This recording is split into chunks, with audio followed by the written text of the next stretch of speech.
खेकड्याची आणि हा जो खेकडा आहे मादा आहे आणि यात बघू शकता अंड किती आहेत. म्हणजे 2 ते 4 दिवसामध्ये या अंडामधून पिल्लं निघू शकतात कारण त्याची प्रजनन क्षमता झालेली आहे. बघू शकता पूर्ण जे आहे ते भरून गेलेले आहे आणि अंड्यानी. पाहू शकता कसले अंडे आहेत, पिवळे पिवळे दिसत आहेत. ते पूर्ण जे आहेत पूर्ण अंडेच आहेत. म्हणजे आता सध्या जे आहे ते म्हणजे पिल्लं जास्त दिवस लागणार नाही याला, 4 ते 5 दिवसामध्ये किंवा 2-4 दिवसामध्ये त्यातून पिल्लं निघतील. आणि कारण अंड्याची साईज ही मोठी झालेली आहे. ज्यावेळेस लहान असते त्यावेळेस त्याचा जो कलर आहे थोडा वेगळा असतो.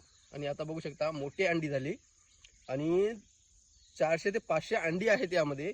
तर आपण हा खेकडा घेऊ शकत नाही कारण याच्यापासून 400 कमीत कमी 200 तरी जे पिल्लं आहेत ते निघू शकतात आणि आपल्याला खेकडे भेटू शकतात.